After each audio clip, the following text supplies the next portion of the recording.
receive a lot of letters all the time, and some of them are on point and some aren't, so we have to kind of select through and pick the ones that seem most appropriate and are going to be most helpful, in this case for Her Honor Judge Ross, to help her deliberate and make a decision as to sentencing. And she specifically talked about those letters. So those letters were, for example, people from homeowners associations that talked about the fact that Victor Hill, albeit an elected sheriff that you think is worried about the jail and arresting people, would come out to a homeowners association and talk to the homeowners association about what he can do in his sheriff's department to make the community and their neighborhood safer. We had letters from people that said they literally drove down the road and saw the sheriff's car and Victor Hill on the side of a street picking up trash. We had letters from and people that were there to testify that had actually been detainees.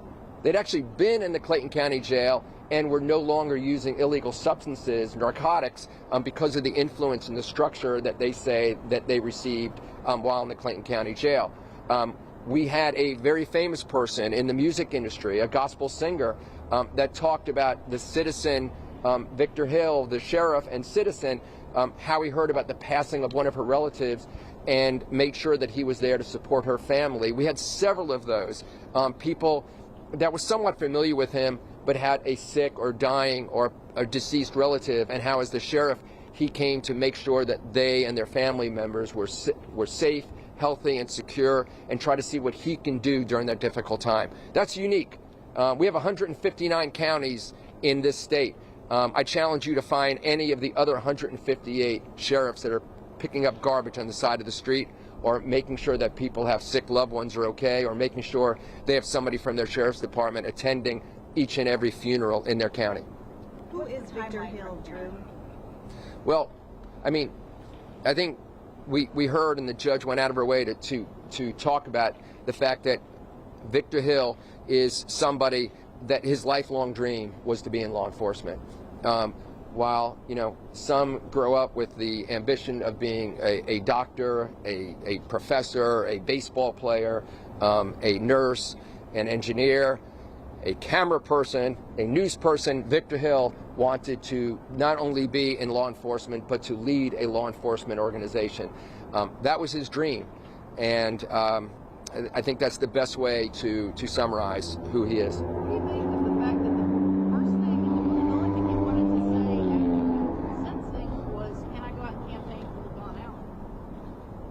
I don't think there's any significance to that. I think that you're in Clayton County, so that's important to you, but what that tells the rest of us is that he wanted to abide by the terms and conditions of the probation, which is that the supervised release. The supervised release says he can't be in law enforcement, either by proxy or directly, and he wanted to make sure with the court, right then and there, he wanted to show his respect for the system by saying, if I do political campaigning, is that a violation? To which the judge said, it is not.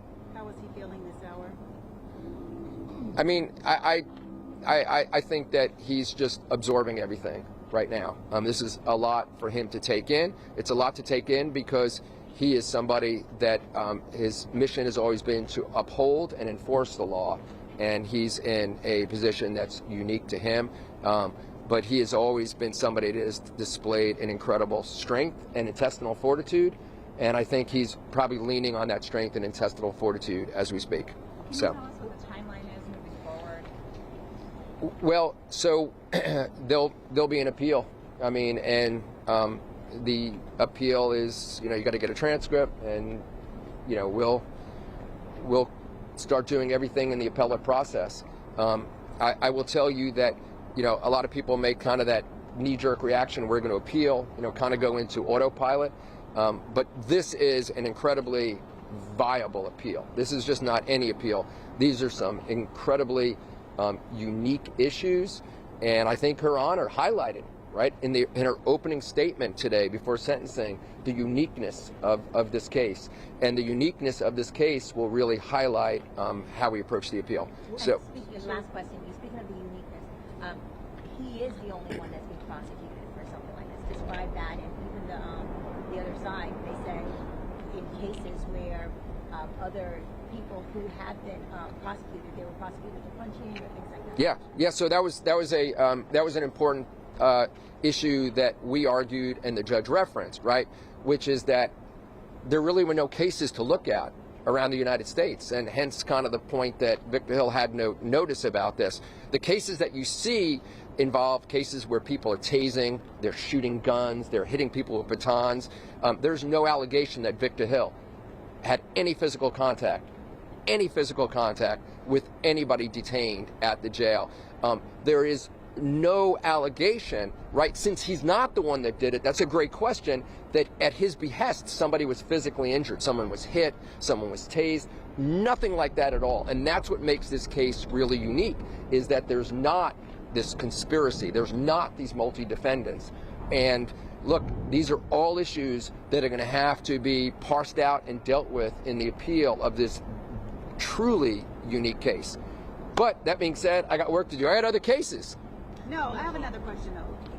I really want you to sort of thumbnail what you said upstairs, because you said no prior notice. Why was there no prior notice? Why was there no, to your point, consent decree brought here? What was that?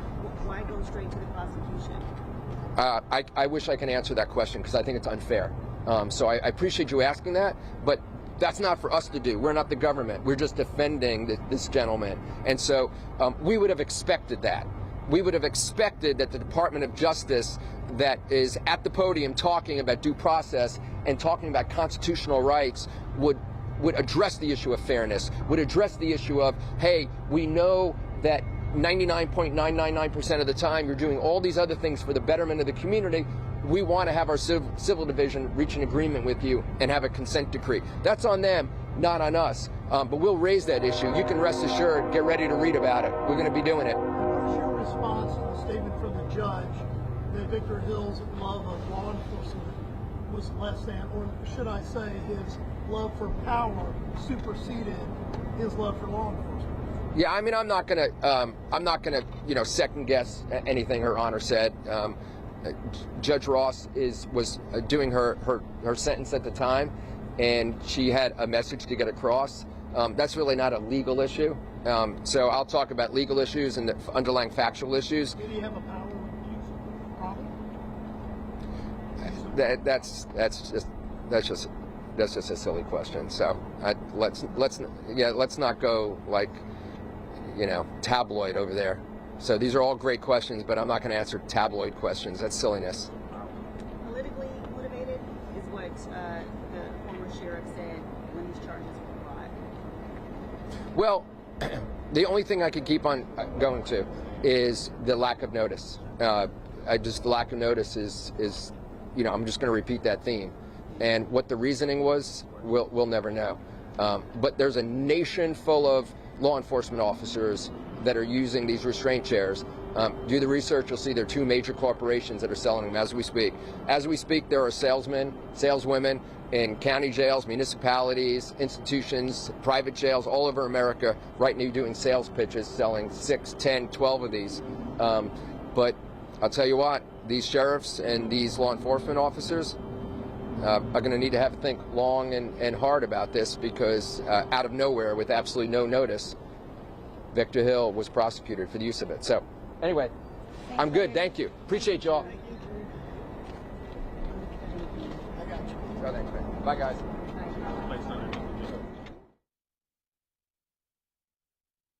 All right, and you were listening to the attorney for Victor Hill. Just to get some of you caught up if you missed the start of this press conference, Victor Hill, who is a former Clayton County sheriff, has been sentenced to 18 months in prison with 6 years of supervised release. That news coming down today. His sentencing began actually at 9:30 this morning, and we recently learned that sentencing was brought down 18 months in prison with 6 years of supervised release. Now, according to the judge, Victor Hill must also refrain from all law enforcement occupations, including consulting for the remainder of his time. Now, if you were following with us since really the start of all of this, we've been bringing that to you on Atlanta News First, as well as our digital platforms. We know that Victor Hill will now spend his time of 18 months in federal prison following a guilty verdict from the jury for the 6 of 7 charges that he had originally faced, some of which included violating civil rights of inmates. And we know in April of 2021, Victor Hill was arrested and suspended by Governor Brian Kemp for his treatment of inmates in the Clayton County Jail, a facility that he had dubbed Georgia's toughest paramilitary jail. Now, that indictment alleged that Victor Hill, without any legal justification, ordered his employees to strap detainees into restraint chairs and keep them there for hours, something that was in violation of their constitutional rights. Again, we now know the latest from this sentencing: 18 months in federal prison with 6 years of supervised release, and then he must also refrain from any and all law enforcement occupations, including law enforcement consulting. So we do know, I believe we just lost our camera there. So we do know that now that latest news coming in for Victor Hill. Again, we're going to keep you updated on our website, atlantanewsfirst.com.